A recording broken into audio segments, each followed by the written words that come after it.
one of the most extraordinary things to me about this program is that we're going to be treated to an extraordinary panorama of style and depth of diversity. And to bring that point home, we're going to start off with Mr. James Cagney. So please welcome the poet James Cagney.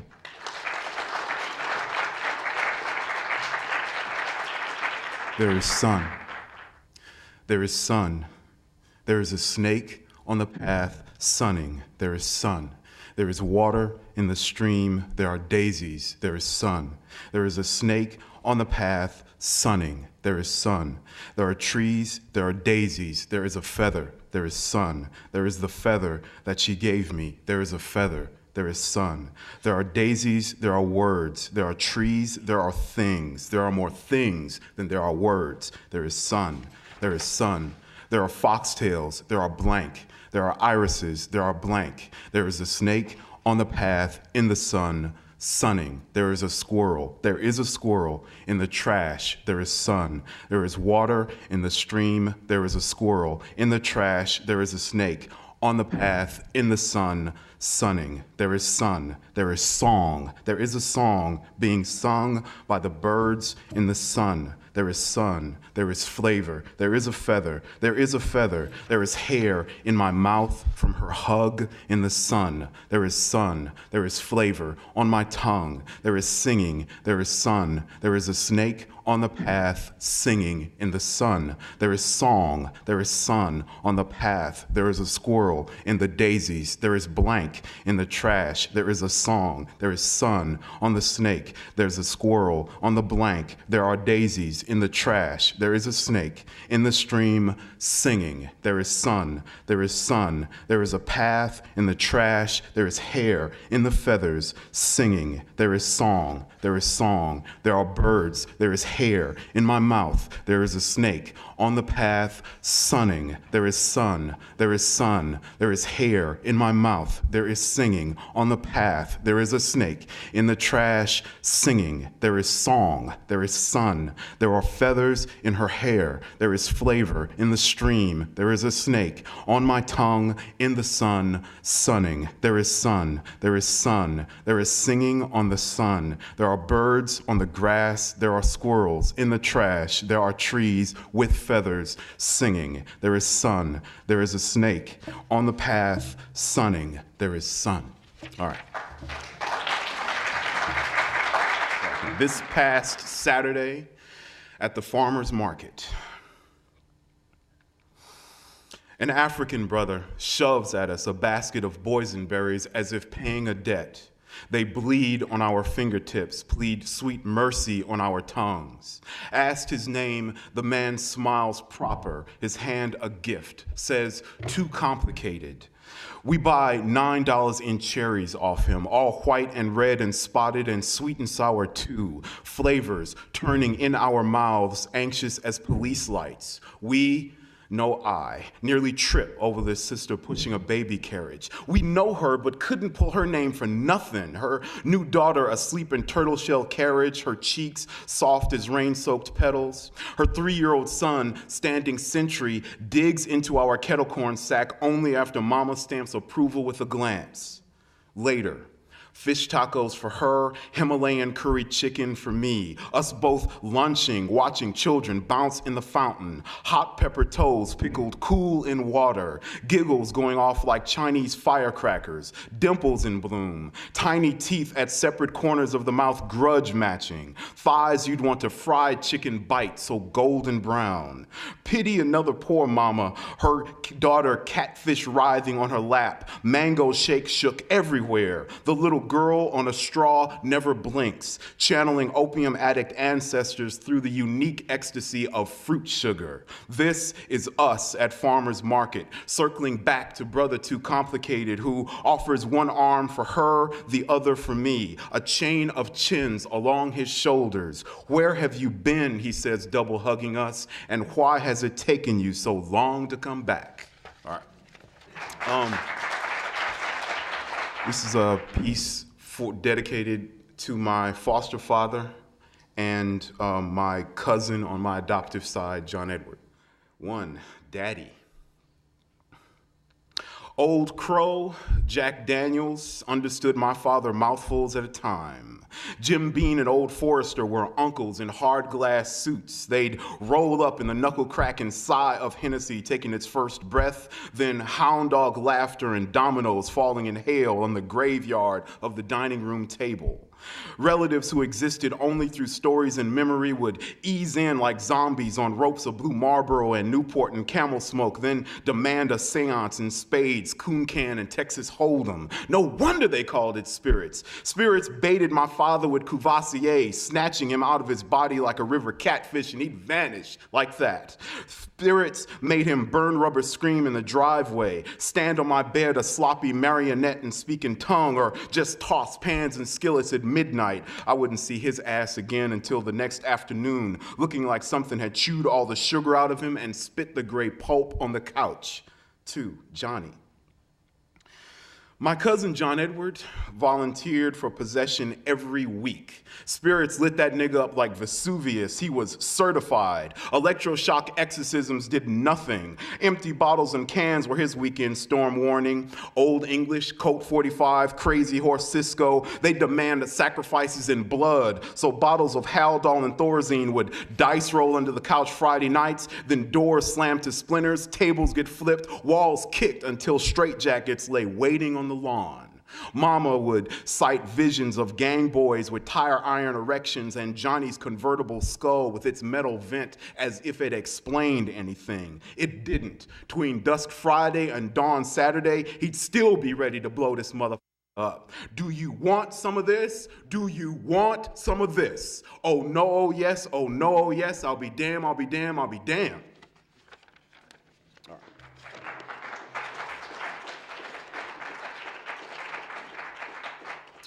This is called Someone Else's Child, and I guess the fastest intro is it's a sort of imagined conversation with that took place in a very real moment in my father's hospital room a mere matter of weeks before he actually died.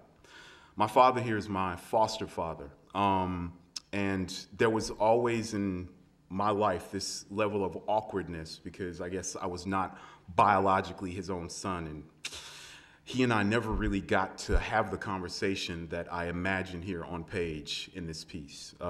So there's a lot of truth in it, and here we go. Someone Else's Child. I'm going to write a poem about you, I said.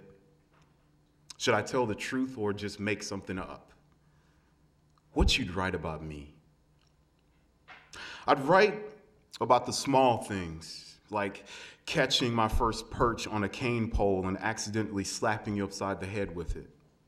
It was the last time I fished, you know that? You cussed the waters black, mad. I never touched a fishing pole again. Why would you want to write that? Silence. Do you remember when Mom tried to teach me how to ride a bike? No, he said. Let me hear it. Why I can't ride a bike.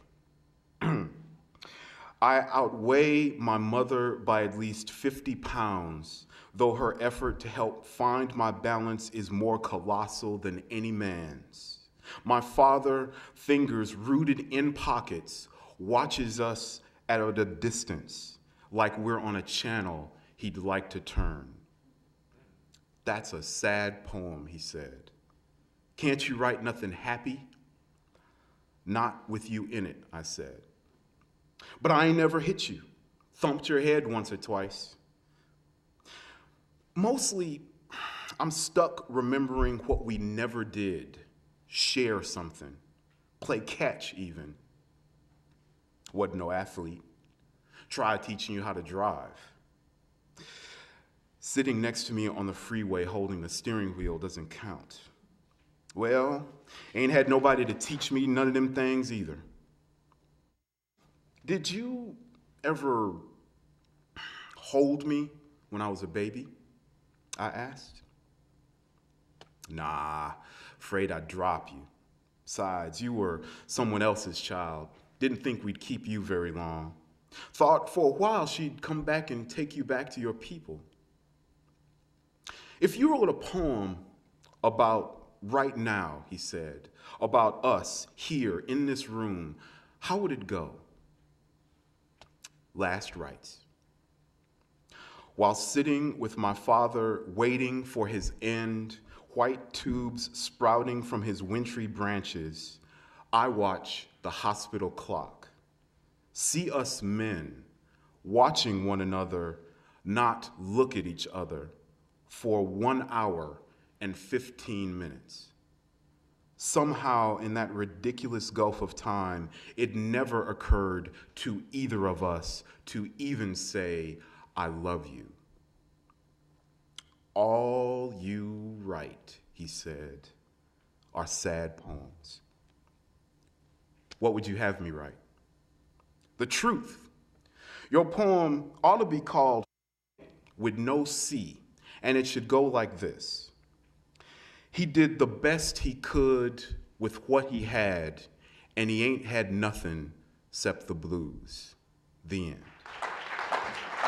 His most recent book was published this year by the University of Georgia Press. It is available at the back of the auditorium this afternoon. It is called Blood Ties and Brown Liquor. And he has also been the finalist for the 2006 Cave Canem Poetry Prize. So please join me in welcoming Mr. Sean Hill. I feel honored to be in the company that I'm in. And I'm going to read from Blood Ties and Brown Liquor today. This book is about my hometown, Milledgeville, Georgia. It's also where Flannery O'Connor is from. And I started researching the history of Milledgeville and sort of fell into the history of Black people there, because that just wasn't really taught in school. So in order to write about that history, I had to invent a character to explore this history.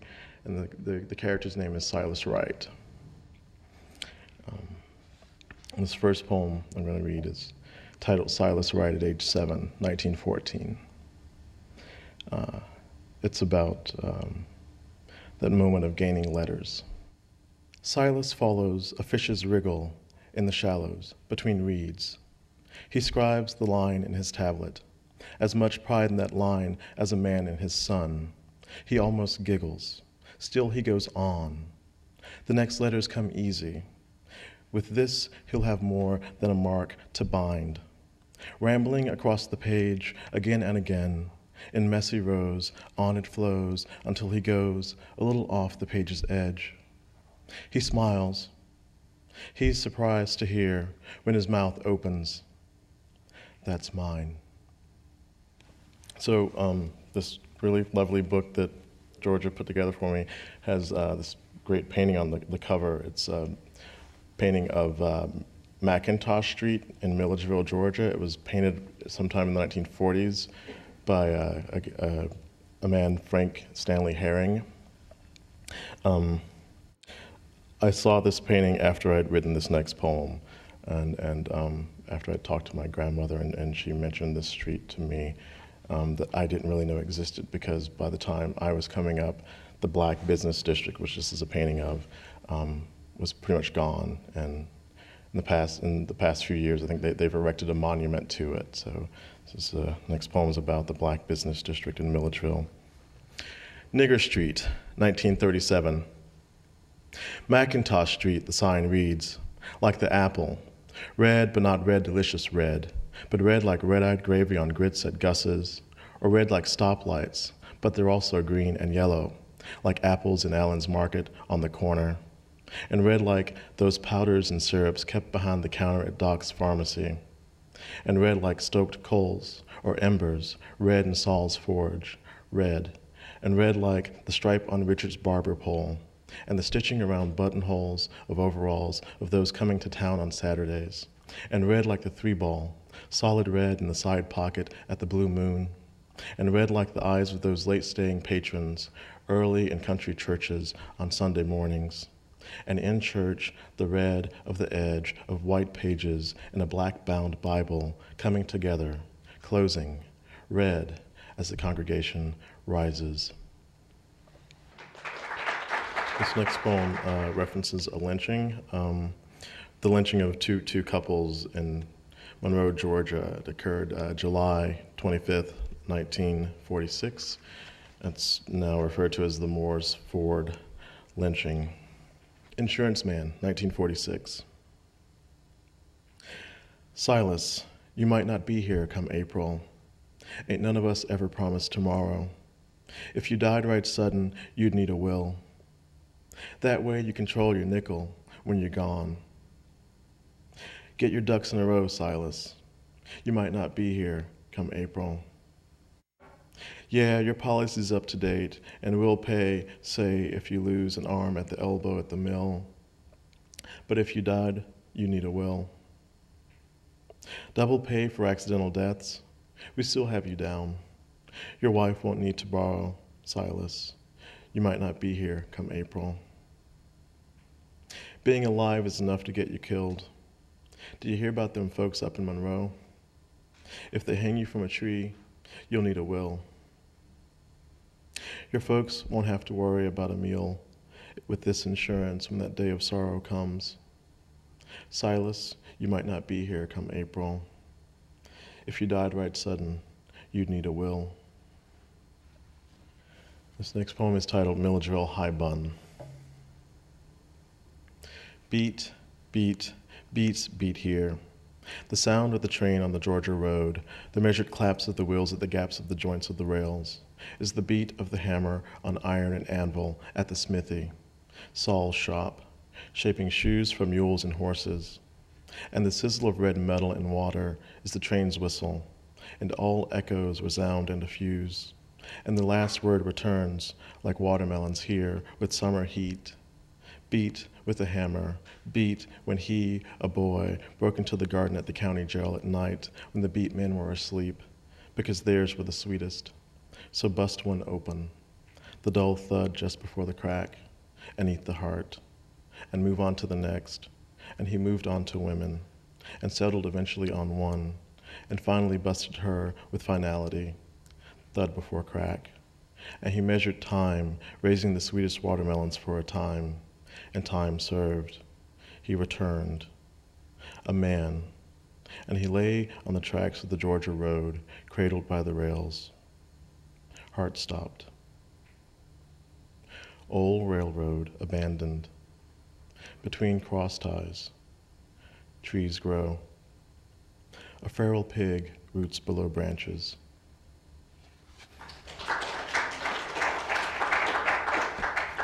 This poem's about a ham. Uncle John. That was the year Granddaddy Thomas died. Left the family worse than broke. Uncle John stole a ham from Mr. Enos's meat market. He was 17. Lost his taste for it. Locked up 14 years. Ham, salt-cured and earth-red, sliced with the fat hanging on. Yellow sunshine on a white plate. The ham bone cut crosswise, rings marrow.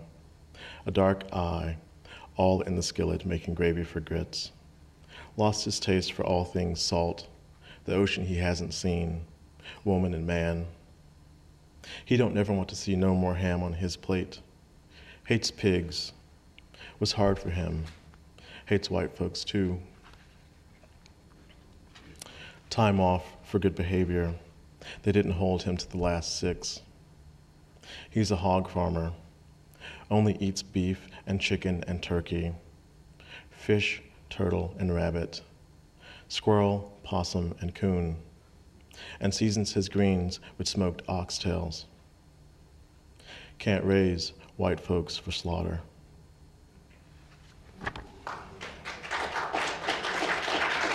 For those of you who have not heard Devorah Major read, you're in for some big, beautiful surprises. She speaks with tremendous authority of feeling and very uniquely agile intelligence. Without further ado, please welcome Devorah Major. We are the memory of that place without measure that filled all space that never was and ever will be. That place existing as the perfect note yet making no sound, holding all colors inside a light that was nothing but darkness. We are the memory of a breath that could not be but was, a breath that swelled to bubble which burst and then collapsed. We are the memory gestated in days that lasted eons as the universe womb birthed heat, light, rock, ice, mineral, song, us. We are the impossible made flesh, creating infinite possibilities of hope or endless chasms of despair inside the prayers which we have become. This is called the fifth dying, because I deal with not just the wars away, but the wars here. Annie was one of so many girls my son had mentioned in passing, and only grew distinct when she became the fifth in 10 days, with whom he had more than once broken bread, or tossed a joke, or waved down, or waved past. She, the fifth, in 10 days, whose blood splattered the walls and dripped down the walk. This one in front of her home, celebrating turning 23, a shining star, her brother said. My heart, her father moaned. A friend, my son opened to his sister, known since the girl was 12 and he 11. And now, each day, I watch my son suck in his tears and stiffen from the pain that thickens as the pile of his dead grows beneath his heart. Deep inside, his bones ache and will not let him sleep, lest those faces fill his dreams. I try to massage love into his neck and shoulders. As we talk, rub anguish from his locked muscles. We don't speak of Annie, who never was his lady, his pretend wife, his confidant. But he reminds me that it is not yet summer, so I should be real. It can only get worse. He dresses in white and leaves my home. As the key turns the bolt, I smell the mossy scent of morning seep from underneath the designer perfume he has left in his wake.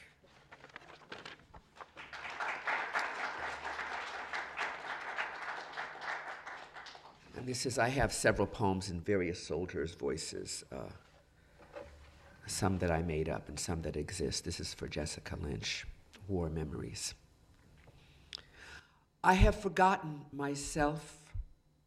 Who I was, I cannot now know. Who I have become is a stranger. I have forgotten myself. There are other things to lose in battle besides arms and legs, eyes and gut, other sacrifices before life. I have lost myself. I am not who I was before this war. I am not she who no longer dares to be. My mother is so happy with this worn body returned home. We pretend that I am as whole as I look. But at night, when I stare through the dark at the hidden image in the mirror, I cannot lie to the stranger I see. I have forgotten everything except my affection for children, my service to country, and my insatiable fear.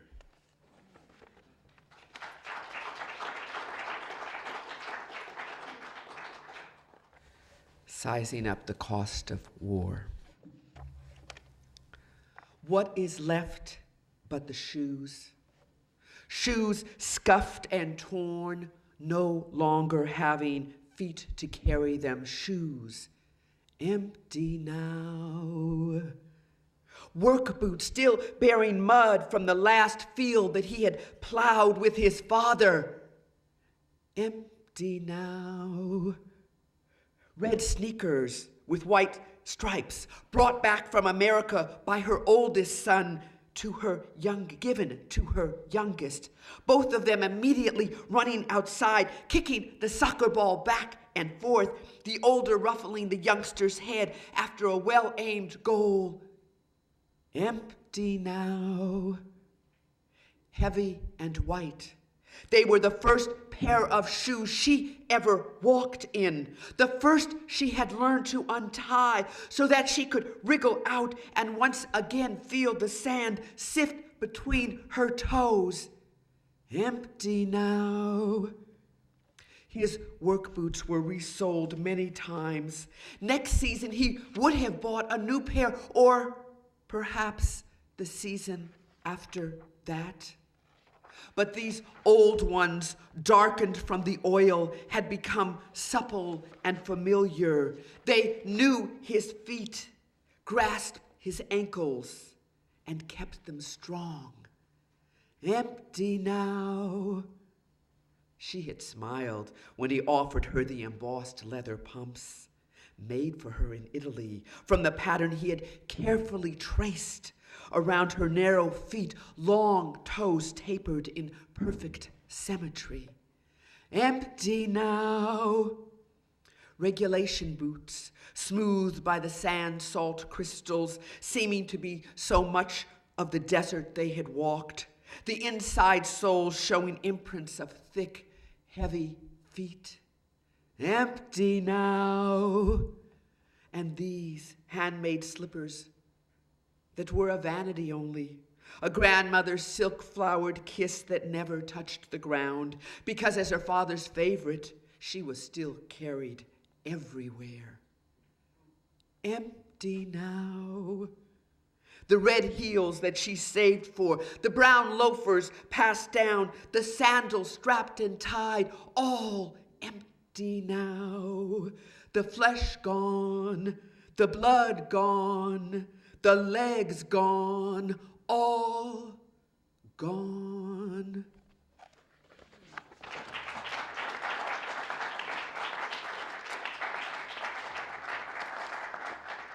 Every day, another infantryman chooses not to fire his gun. Every day, another soldier refuses to even pick up his weapon. Every day, another militia member abandons his post. Every day, another fighter deserts instead of returning to the battlefield. Every day, another youth anxiously objects to the very idea of war. Every day, another ordinary person offers up love instead of apathy, hope instead of despair, resistance instead of terror. The cause of peace grows stronger. It has already begun its long trek into our hearts. It will take many more years to cover our streets, a host of decades to fill our roads, our seas, our countryside. But it will come. Like the clearest of mornings after the harshest of storms. Like the soft, soothing rain after the years of drought, it will come. Hundreds of millions of people will stop feeding the ravenous beast of war, will stop crafting its armaments, will stop oiling its machines with their children's blood sacrifice. Thousands upon thousands of soldiers will turn away from their leaders' doomsday aspirations, refusing the burden of being a destroyer of homes, rejecting the obligation of being a killer of brothers, spurning the mantle of murderer of children, decimator of families, poisoner of the earth. One day it will happen. On this tiny planet, flushed with blues, weeping in reds, opening green and fresh.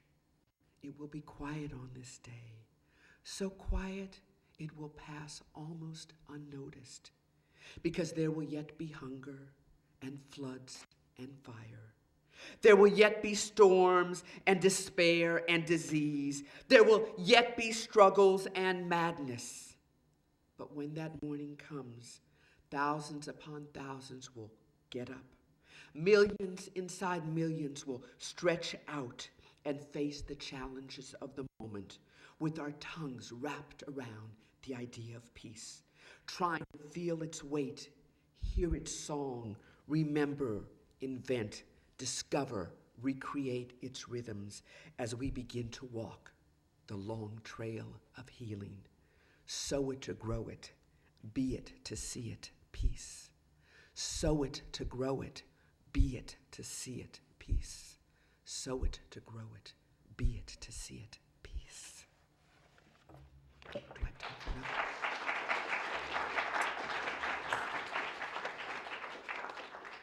Flying inside the evening sky.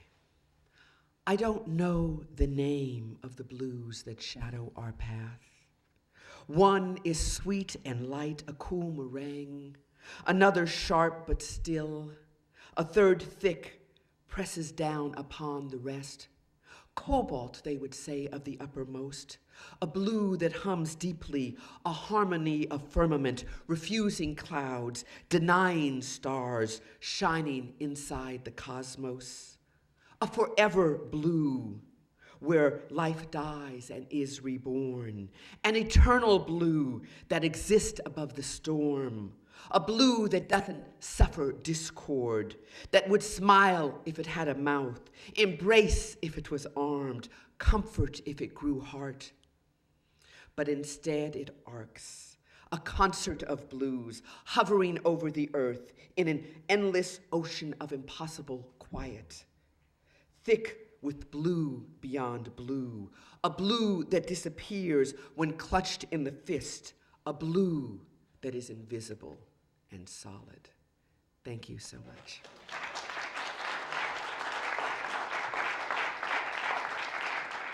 Please welcome Ms. Camille Dungy. Devora, that was a great reading, and you just totally changed up my playlist. So I'm going to start with a poem I read after I learned that the rate of Valium prescriptions in Baghdad skyrocketed after the U.S. entry into that space. Bitan is the title of the poem, and it is a word, the probable root of which is bitter, biting, cutting, sharp. Bitan.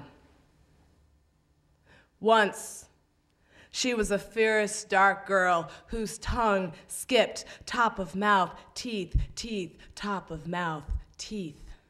Like double Dutch was a word that meant her thoughts, cutting circles through the day bore. No chance she'd be the one to trip and break rhythm. Back then, she could sit all day on her porch memorizing the trees. She could be still. The birds winged through leaves like they didn't know anyone could hurt them. Once, she believed steam curled off asphalt when summer rains stopped was a prophecy. She believed this looked the way she would feel after touching a man. Her body clean and black and right. Something beautiful and painless rising up.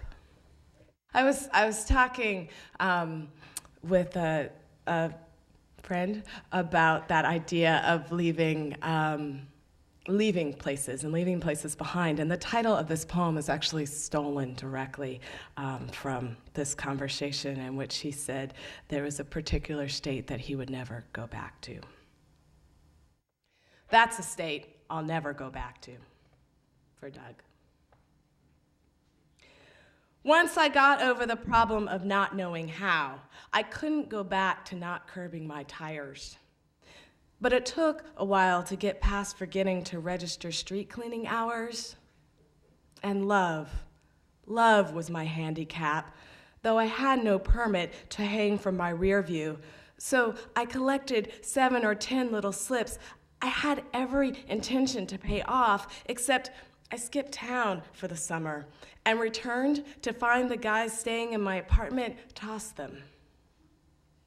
I'll admit, I was relieved not to face these expensive reminders of the girl I'd been, how stupid I was about life in the city. And as I'd finished school, was moving south for good this time. And as I lived then in a state of great anticipation, the potential of a record never crossed my mind. But now, on account of those parking tickets, I can't go back there with a car, though everyone who loves me knows I love that tiny window each October in the south nub of the state you can't reach without driving. I missed it once and waited a whole year, regretting the lost chance to track the linden leaves' tiny migrations. The next fall, refusing to endure that state of desolation again, I asked everyone who loves me to please meet me just south of the border. We ordered green mussels. We ordered popcorn shrimp. The shrimp beat the mussels to the table. I was the only one who hadn't filled up on a giant egg cream. I drank for pleasure, but since I left that state, I hadn't found any particularly delicious. So I ate all the mussels. Crouched later in that state of betrayal that comes from learning some green things aren't good.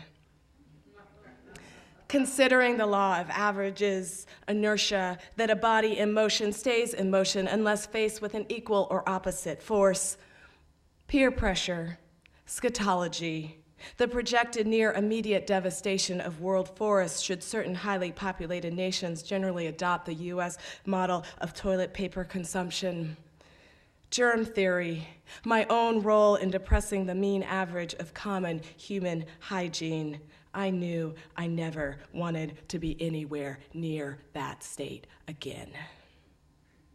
With extradition, with reciprocity, I was hardly away at all. When I first rolled over, my parents were pleased, and just as quickly I left the state of never having rolled before. Ditto, slumping on all fours to crawling. And once I could walk, we all knew I was never going back. I just pulled myself up and started moving. I grabbed at everything I could reach. Until I learned better, I put my tongue on anything. Once, I ate papaya straight from the tree, and then I mourned the abject state of crated fruit. I, living in that state, in my ignorance, thought I loved. I denounced such love. I married a local. I taught myself how to keep his garden. I swear I'm staying away from that state for good. So I heard this quote a while ago, and I've just loved it ever since. Just before she died, Gertrude Stein was able to ask, "What is the answer?" She got no response. Her last words were, "In that case, what is the question?" It is not, who is it? Are we there yet? Is anybody home? Not, how much for the lemon? Not, how much for the ivory, the leopard, the peach? Not, when are we leaving? Not, how will we leave? Not, do you know who she came with? How many clowns will fit in the car? The head of a pin? No one cares how many angels. No one cares what you think of the smart bomb, corruption, the mobs. Your opinion on deregulation, no one's concern. The question is not who done it. The question is not what's for dinner, what's your beverage, where's the beef. The question is not who's your daddy. Is not which way will the wind blow. Is not where's the car? You wash behind your ears, right? The question is not, did you turn off the oven? Did you remember to set the alarm? What's that got to do with the price of tea in China? Did it bite you? Did you see it? What is this? What's got into you? No one's asking if you know where your children are. No one's asking if you can locate the nearest exits. In some cases, they may be behind you. No one cares whether or not you are being followed. Don't ask if it makes you look fat. The question is not, do you remember the time? Do you remember the time? Not, do you know the extension of the person you were calling? Not premium or regular, not paper, not plastic, credit or debit. The question is not, what can you do for your country? Not now. Not later, not okay. The question is not what your country can do for you. The question is not who will save us. How are you getting by?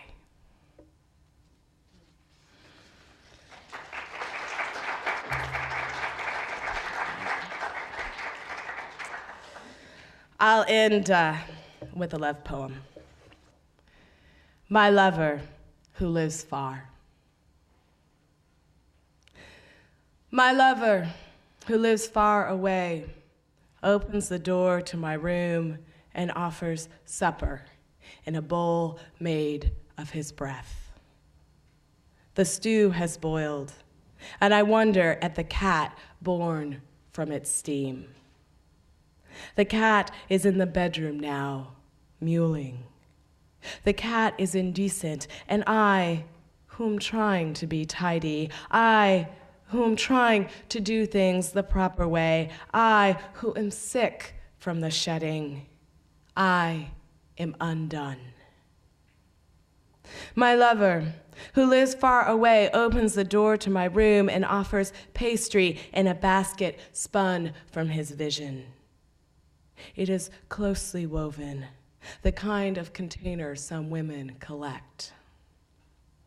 I have seen these in many colors, but the basket he brings is simple, only black, only nude. The basket he brings is full of sweetbreads, and I eat even the crumbs, as if I have not dined for days. My lover, who lives far away, opens the door to my room and offers tea made from the liquid he's crying. I do not want my lover crying, and I am sorry I ever asked for tea. My lover, who lives far away, opens the door to my room, pretending he never cried. He offers tea and cold cakes. The tea is delicious, spiced like the start of our courtship, honeyed and warm. I drink every bit of the tea and put aside the cakes. My lover, who lives far away, opens the door to my room like a man loving his strength. The lock I replaced this morning will not keep him away. My lover, who lives far away, opens the door to my room and brings me nothing. Perhaps he has noticed how fat I've grown, indulged. Perhaps he is poor and sick of emptying his store. It is no matter to me any longer. He has filled me already so full. My lover, who is far away, opens the door to my room and tells me he is tired. I do not ask what he's tired from, for my lover far away has already disappeared. The blankets are big with his body. The cat under the covers because it is cold out and she is not stupid. Muse. Thank you. Please welcome Mr. Douglas Kearney.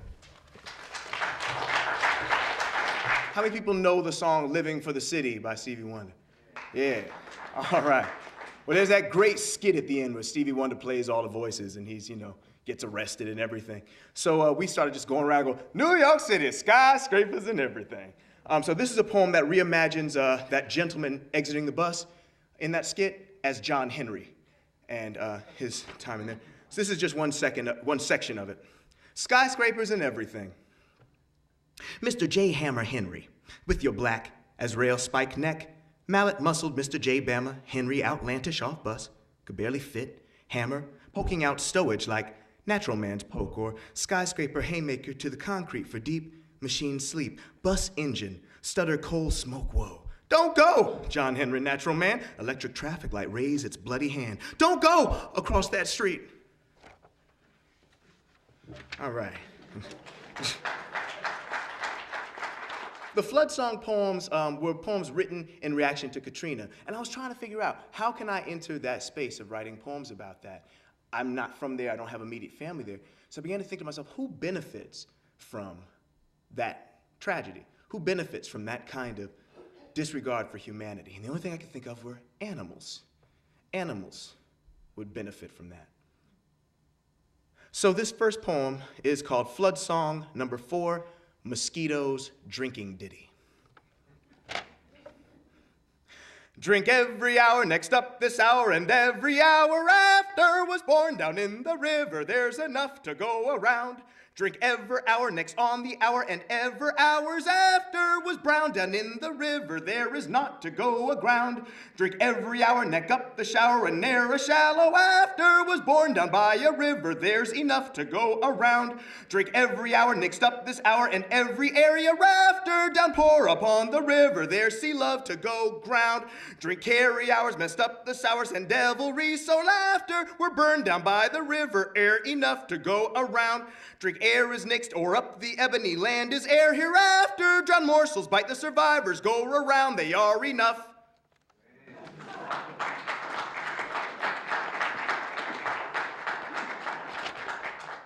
Flood Song 8, Stray Dogs Duet.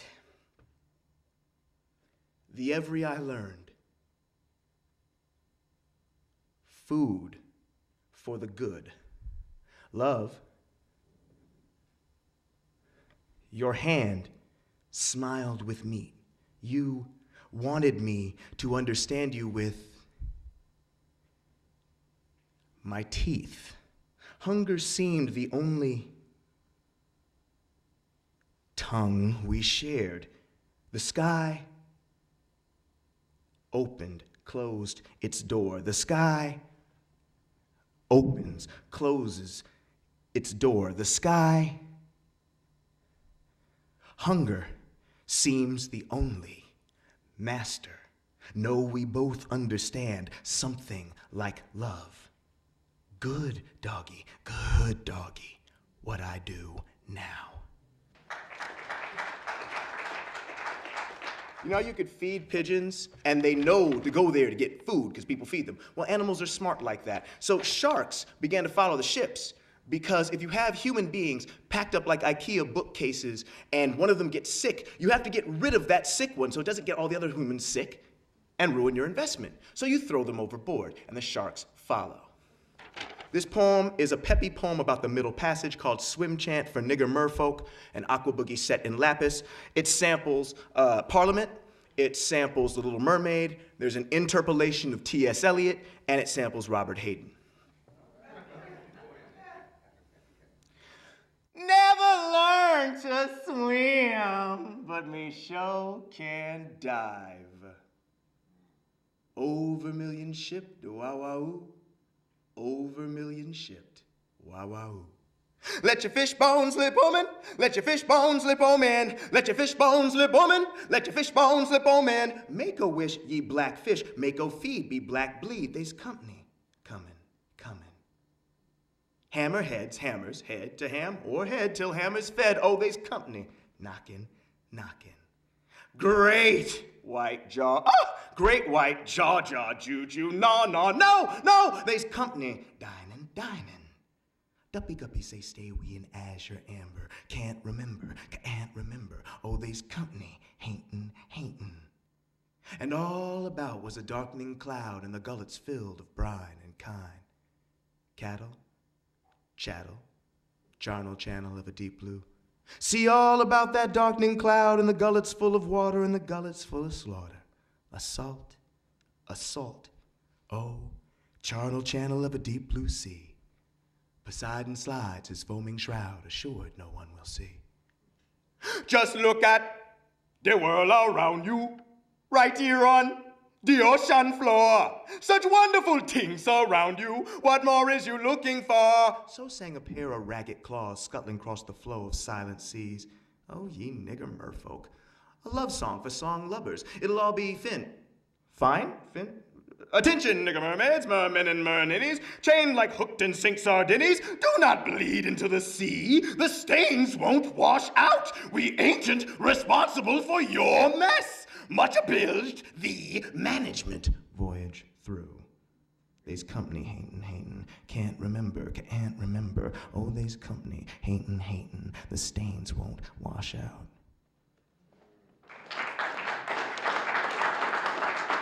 He wasn't dragged to death in kind of like a quick, casual sort of way. No, they had fun with his body. They actually chained him to the back of the car, did fishtails so that his body would swing across. Forensic evidence suggests that his body came loose at one point, and then some of the men confessed to this, and they rechained him after rolling back over him to get him. Now, most of us have heard about this tragedy, but something that we don't necessarily hear is because dragged to death, we assume he was dragged as Achilles. It wasn't Achilles that was dragged. I can't remember who was dragged. Dragged like this. Feet that way, chains to the bumper of the truck. But it's not true. He wasn't dragged like that. He was dragged like this. Feet chained to the back of the truck, watching the road behind him as he goes. This poem is called Big Thicket, Pastoral, Jasper, Texas. To Big Thicket, a crack is a buckshot. To Big Thicket, crack is a stick broke. Crack, headlights staggering home. The road kills buck. Crack, to Big Thicket we go to sticks. To stick bucks, hot, drink, heads light, staggering the road. Long the trees, long the creek, crack, stick broke, light kills. We go to Big Thicket, to home on a kill. Buckshot, crack, staggered by the white tits, headlight, to Big Thicket, buck on each pickup, staggering. What you looking at? The white tits, stick broke, crack, buck broke, crack, the white stick, Big Thick at long the trees, long the creek, drink, staggered, broke, white kill, the buck staggering home. Crack, the trees pick up, we gone to Big Thicket. What are you doing here? Buck, stick to home, crack, stick broke, go. White light, break the trees, break for home, long the road, home, white's homing on, we, go. Buckshot, crack, we go, gone to Big Thicket, long the Huff Creek, the rushes in the drink, hot head whites, what you think you are? Buck, huff, crack, his fist boots bone, crack, a stick broke, buck stick in the rushes, buck back in the rushes, put them back on, buck head in the rushes, what you think in the rushes, put them back on, to Big Thicket we go to, Huff Creek head, hot, we go to head, staggering along the trees, the staggered creek head, the rushes, crack, a stick broke, the creek breaks, the hot light to Big Thicket we go, gone to White Huff to Buckshot to Long Road home, we go, gone to Big Thicket to Huff Creek Road of drunk pickups, roadkill staggering bucks, hot drunk headlight rushes, Huff Creek Road, pickup rushes, drunk and screeching, breaks, Huff Creek Road by drunk and screeching, whites, what you, to Big Thicket we go, gone, crack is a buckshot, crack is fist boots bone, crack, the road kills, crack, a broke stick, long the staggered creek, it go, on.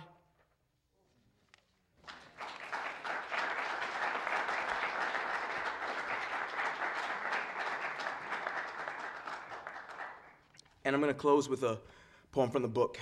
It's called Live Evil, which is the name of a Miles Davis album. And many of us also know that Miles Davis abused Cicely Tyson, his wife, physically. Pearl Cleage wrote an interesting essay called Mad at Miles. The reason this poem exists is because of that essay, and there are a few epigraphs that will kind of ground it some more. Quote, Miles was guilty of self-confessed violent crimes against women such that we ought to break his records, burn his tapes, and scratch up his CDs until he acknowledges and apologizes. Pearl Cleage. The trumpet's mouth is apology. Terrence Hayes. You just write a poem about your need to do that. Ahmad Jamal Johnson. Ahmad Jamal Johnson's brother, right? The audience. Haven't seen him in years. Joe Bond. All right. Live Evil. The pin's point comes down on the butterfly. The knuckle comes down on Miss Cicely. The mallet comes down on the CD case. Wait! The mallet comes down on the butterfly. The pin's point comes down on Miss Cicely. The knuckle comes down on the CD case. Ah! The knuckle comes down on the butterfly. The mallet comes down on Miss Cicely. The pin's point comes down on the CD case. Bit! The pin's point, the knuckle, the mallet, damn it! The butterfly, Miss Cicely, the CD case. The rose's velvet plumes rip at the aphid spit, but that feeds something. The phoenix's dazzling petals in the ash draws, but that births something. The martyr's ecstatic smile as the bowels give, but that saves something. What did we make? Listen to the butterfly. The pinpoint makes no sound, sticking the felt shell, no brass wail into the air. Here, it's silent as a necktie. This isn't quite right. Miss Cicely, a CD case? And a pinstripe three-piece? Did he wear a pinstripe three-piece? Did she kiss its lapel with red lipstick? Did he stick her lips red? Did she kiss it? I threw out the liner notes. I don't know. Sometimes he wore a pinstripe three-piece and a dazzling tie. The air was what bowels give. I have a mallet. Did he kiss her? Lips red? Did he stick her with a pin's point? Listen to the brass wail. Listen to the butterfly. The plastic breaks and the silent breaks.